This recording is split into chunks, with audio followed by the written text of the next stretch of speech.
At ang tanging liwanag sa kadiliman ay mga kandila. At mula sa sandaling ito, magsisimula na ang bago nating plano.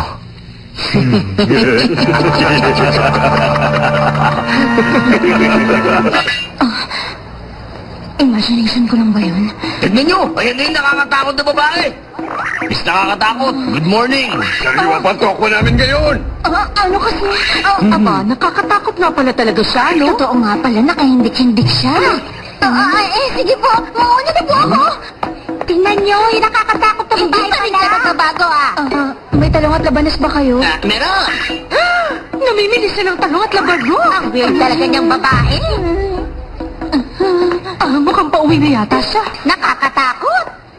Huwag niyo akong tingnan. Huwag niyo akong tingnan. Huwag niyo usap. Huwag niyo akong tingnan. Ang winda na. Nandito na. Ako. Bakit?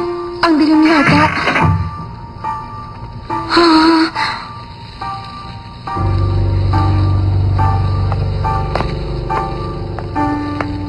Anong nangyayari? Good morning!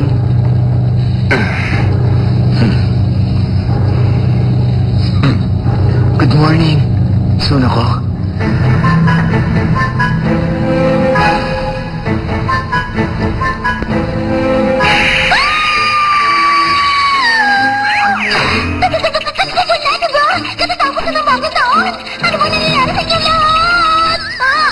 Pinagtitripan nila akong apat. Sigurado ako niloloko lang nila ako. Hindi ako magpapaloko sa kanila.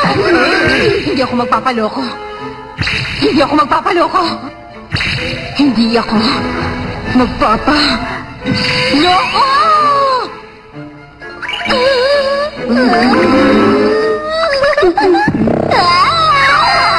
Suna ko! Magluluto na ako ng pagkain natin! Mukha yata nakapasa tayo sa first stage. Maganda ang mga nangyayari, hindi ba?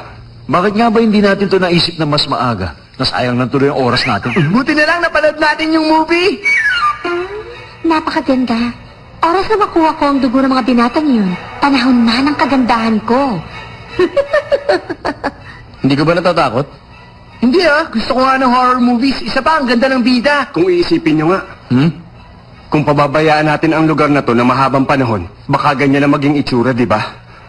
At pagkatapos, oras na makamtan ko ang panghabang buhay na kagandahan, habang panahon na akong dudumugin ng magagandang dalaga. Halina kayo, magagandang dilag! Bilisan nyo at magsilapit na kayo lahat sa akin! Yakapin nyo ang malamig at nanginginig kong katawan. Ganyan nga. Sige pa. Pambihira, Sige parang pa. ayoko na yata lumapit sa kanya. Yuki, pahingi nga ng potato chips. Baka gumana yun. Mualin, ang potato chips? Hindi, isipin nyo. Di ba gusto ni Suna ko ng bahay na kagaya na sa mga pelikulang ganito? Sa madaling salita, kung ganyan na itsura ng mansyon, baka pumayag siya magsuot ng mga damit na ganyan. Correct! Tama ka nga. At kapag nasanay na siyang magsuot ng mga bestida, mas malapit na siya sa pagiging isang tunay na dalaga! Nice idea! Perfect! Correct! Susunod ko pinag-uusapan niyo, di ba? Malamang mag-backfire ang plano niyo. Ay, wala na kayo Ready? Ready? Ready? Go! At dahil para to sa pagbabago ni Sunako bilang isang dalag, si Auntie na daw ang bahala sa mga gagastusan sa dekorasyon. Ayos lang sa akin mag-cosplay.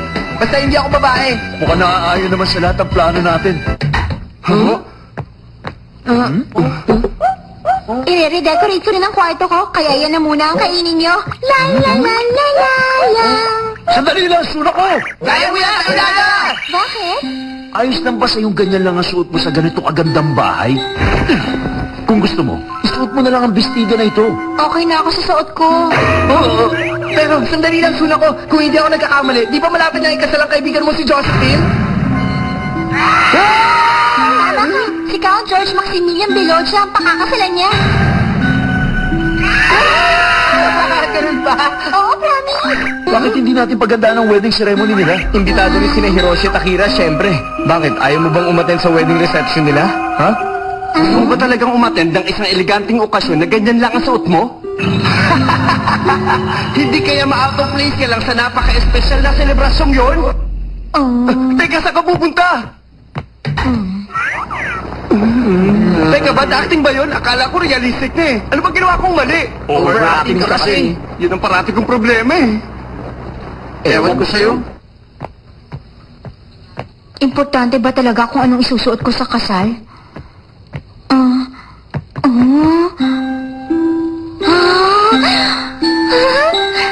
Pero, kailan kaya nila? Wow, ang ganda naman! Nasa loob ng nicho ang video collection ko! Dapat ang gagamba ang ginamit nilang kortina! At may mga tusok-tusok pa silang nilagay dito sa kwarto ko! Wow! Ang ganda talaga ng ginawa nila!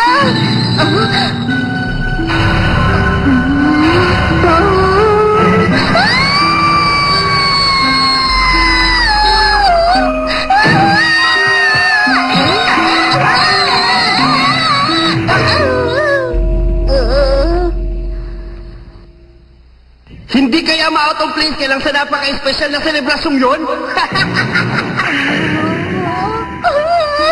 Kahit wala pang sabihin si Hiroshi at Akira, pati na rin ang ibang mga bisita, alam kong isipin na lang hindi ako marunong makisama. Mukhang ako lang ang nag-iisip na magkakaibigan kami. Kung hindi ko lang sana nakita, kung hindi ko lang napansin, baka naging maligaya pa rin ako. Paalam na, sanktuaryo ko. Malulusaw na lang ako sa liwanag at maglalahong parang bula.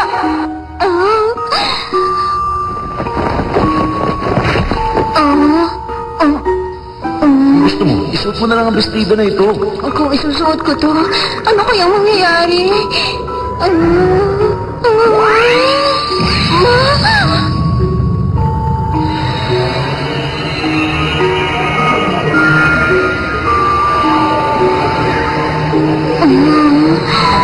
Mga kasama.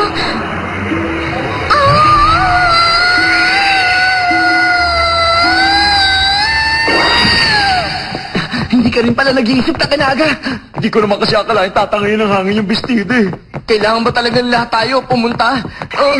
Bakit Yoy?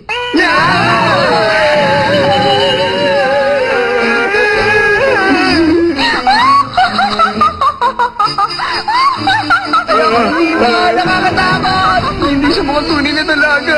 Parang wala namang problema sa akin yun eh. Baliw. Hoy, Takinaga, ano ba nangyayari? Ewan ko, baka naman sinusumpong na naman siya. Oras na para kumain tayong lahat ngayon. Mix 2 pala yan? At pork hot pot. May inihaw na isda rin. Mga karaniwan naman pala itong luto ni Suna ko. Masarap!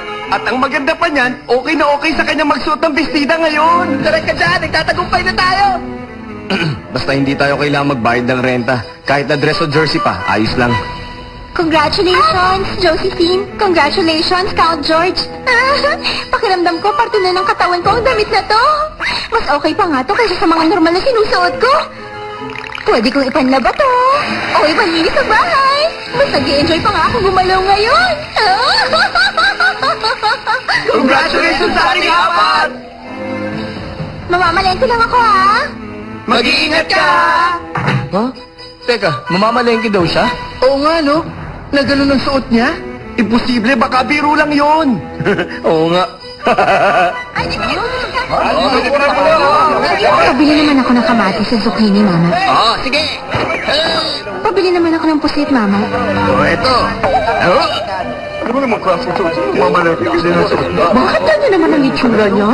Grabe na kaya. Nagpampira siya. Tamang-tama. Kahit na maliwanag pa, hindi ako mag-aalala na pagtitinginan ako ng mga tao. Parang isa na rin ako sa kanila ngayon. Ni walang nakatingin sa akin. Ay, ang swerte ko talaga sa damit na to. Mawalang galang na ate. Pero bakit ba ang weird-weird ang suot nyo? Pinagtitinginan na kayo ng lahat ng tao. Pero wala namang nakatingin sa akin, ah. Hindi po. Nakatingin silang lahat sa inyo. Angat-angat kasi kayo sa suot nyo eh. Di ba? Tama po ako. Di ba? Alam ko na, ito na siguro yung sinasabi nila ma-out of place. Tama ba? Ang out of place ako. Ano ba yan? Boston party bang pupuntahan yan? Ewan ko ba sa mga kabataan ngayon? Ano ba kasing iniisip na? Ako! Ay! Tutunan niya dito.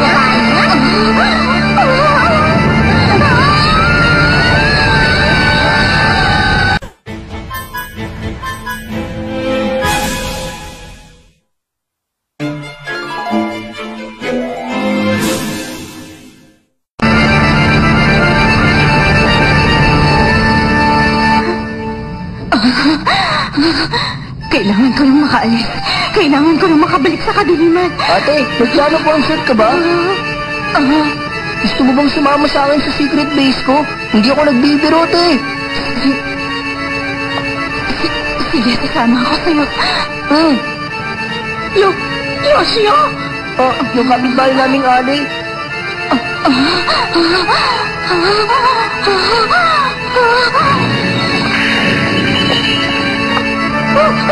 Kailangan mo sabihin sa nanay mo! Si Yoshio! Si Yoshio! Hindi ka na. Mamayang gabi, French cuisine ang kakainin natin! Oo, pero ano kaya bibili natin? Mawawala na yung nakakatakot na presensya. Oo, pero hindi natin kaya magsari-sarili. Magkakasamahin natin ang pera natin! Makakuha pala tayo! Hoy! Kasama niyo makukulam ano? Lumayas ka na mga demonyo!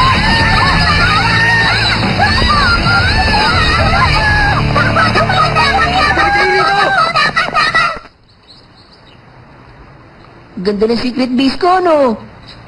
Oo, ang ganda nga. Malaki yata to sa loob. Pasensya na sa abala, ha? Ang daan patungo sa pagiging isang tunay na dalaga. Kapag bumibisita sa bahay ng ibang tao, Ano ang kailangan alalahanin mo? Ano ka, Eddie, ang oras? Mag-doorbell mga 10 minuto bago napag-usapang oras. Mali! Masyado Kapag maaga! madalo sa bahay ng iba, mas maganda kung darating ka ng 5 hanggang 10 minutong huli sa oras. kung darating ka ng masyadong maaga at hindi pa sila handa, kapapaya naman sila nun, di ba? Eddie, 10 minutes later rin ako darating sa school. Mali! Tardiness yun! Hindi pwede yan sa schools at companies. Sa pagbisita lang sa bahay yun pwede. Eh di wag nalang mag-set ng oras sa pagdalaw. Hindi naman ako bumibisita, eh. Hindi mo naman pwede yan. Hindi ako makakalabas ng ganitong suot ko, kaya hindi na rin ako makakauwi. Anong gagawin ko? Wala na akong ibang mapupuntahan. Ano ba to? Ano ba nangyayari dito? Bakit ang dilim? Uy, ikaw pala. Ano problema? Ikaw ba yan, Takinaga? Ang cool naman. Noy. Bakit, Noy? May nangyari ba? Ang saya-saya ko ngayon. Nako, hindi ito ang oras para sa ganito ako meron ako ipapakita sa inyo. Mahalaga yun. Bilis, buksan niyo ang TV. Huwag ka na magpatigas sa sumuko ka na lang! Isang babae kung nakasuot ang itim ang kasalukuyang may hostage sa mga sa loob ng tenta yun. Oo, tama. Naisip ko nang mangyayari ito eh. Ayon sa mga saksi, ang suspect ay may dala-dala mga delikadong bagay na pinipili niya. At ayon pa sa mga nakakita, isa siyang kahina-hina ng babaeng madalas din nakikita ng gala-gala sa palengke. Ito po ang sketch ng suspect ayon sa mga witness. Si Suna ba ang suspect nila? Ano ba nangyayari? Hindi kaya. Patatapain muna kita sa kakita kakainin. Imposible naman yata yun! Anong gagawin natin? Kapag nagpatuloy pa to, baka arrestoin na nila si Suna ko. Ano ka ba naman? Hindi mangyayari yun. Ayos lang siya dyan. Hindi, isipin mo na lang kung mahuli siyang gano'n na suot. Ginawa mo yun, di ba? Umanit ka na! Naku, nakakasilaw! Ibalik niyo na lang ako sa dilim!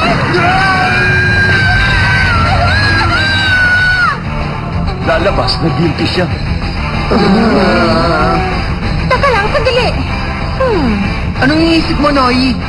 Nakasuot ng dress si Suna ko, hindi ba? Oo, tama yun. Anong kinalaman na suot niya rito? Kailangan natin pagipin si Suna ko at may naisip akong idea. Cheres. Turva. Eklamu. Ano? Nagtitiro ba kayo? Bakit naman ako ba? Hindi natin siya maliligtas sa normal na paraan. Napapaligiran siya ng mga pulis. Wala na tayong choice. O sige, tatawagan ko si ate para bigyan tayo ng kabayo. Pupunta ako sa costume shop para sa kaba. Ikaw lang ang pwede, Kyohei. Ang patigas ang ulo. Bad trip naman, no? Hintayin mo kami, Suna ko. Yun o, ito yung nangyayari doon o. Oo, yun o. Matas tayo. Liga, dali. Napapalagi na namin dito sa labas. Kaya huwag ka nang magpatigas dyan at sumuko ka na.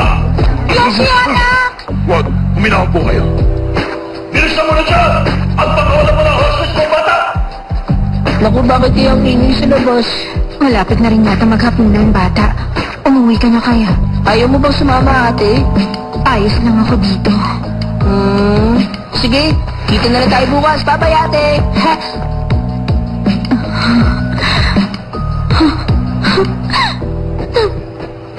Ayoko nang lumabas pa sa lugar na to kahit kailan. Ang anak ko! Yori, pinakawalan na po ang hostage. Yoshio! Patiligtas ka! Bakit ang daming tao, Mama? Ano po ba nangyayari? Ano ibig mo sabihin? Nandito sila para sagitin ka. Nag-alala ako sa'yo. Ano po? Naglalaro ako sa secret base ko. Yori, kumikilos na po ang mga pulis kay Yori. Palimutan niyo ang paligid! Kailangan mapasuko natin ang suspect! Ano kaya tunog na yun?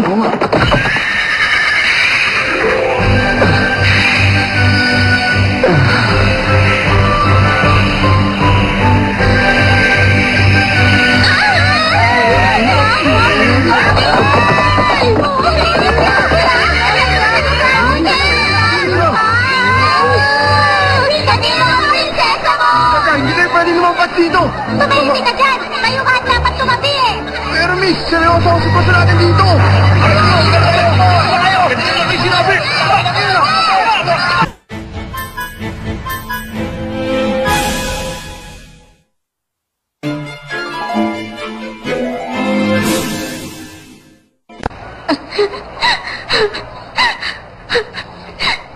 Gusto ko lang namang makabalik sa bahay.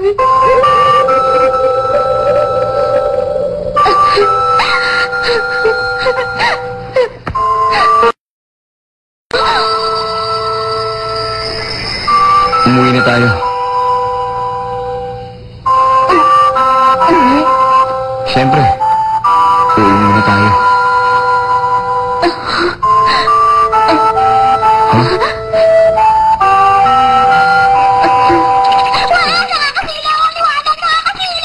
Ay, nakong ingay mo talaga. Tumahimik ka na nga. Ayos ka lang ba, prinsesa? Kamahalan. Mahal na prinsesa.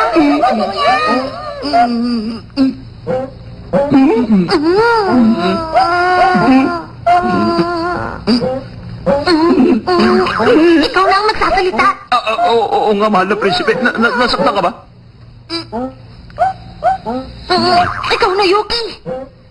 Ano na nga ba linya ko, Noy? Ano ba? Umayos ka nga. Dapat kayo naman pakabisado ang linya mo. Kahit kaya hindi pwede yung buhat mo. Hindi ganyan ang tamang paghawak sa prinsesa. Hindi mo siya pwede hawakan na parang bagani lang. Mali ang ginagawa mo. Mahiya ka. Ay, ano bang kinaka-high blood mo dyan? Ha, Noyi? Tama na nga. Tayo na. Umalis na tayo. Kayo po ang masusunod, kamahalan.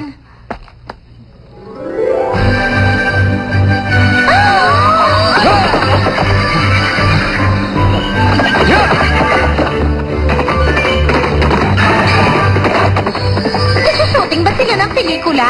Malamang. Lahat sila mga mukhang artista eh. Diba? Uy, tingnan mo. Ay, di ba? Tingnan mo naman sa sakit ng operasyon. Umalis na tayo. Tama ka! Mga tao, ang daming nakatingin sa akin. Ayoko na. Hindi ko na kaya. Ano nangyayari? Anong paki natin sa iniisip nila? Hindi naman mahalaga yun. Ano man ang suot mong damit, hindi ka mababago nun. Ang mahalaga lang ay ang gusto mo. Ang gusto ko. Ha? Ano ka ba? Kahit ano pang isuot mo, nakakatakot ka pa rin, Suna ko. Ay, nakakatuwa yun, di ba? Oo nga.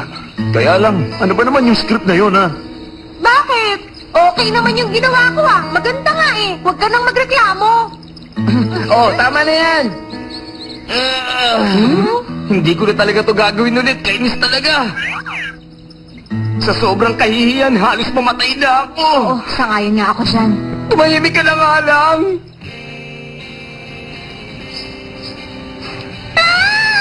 Yung kurtinang gawa sa sapot. Nasaan na yung mga nakakatakot na decor? Binalik na namin sa dati. Masyado maliwanag. Ayoko dito. Alam mo, bagay sa kanya yung damit. Pero mas gusto ko siyang ganyan. Kaya lang, parang bumalik lang tayo sa dati. Ayos lang yun.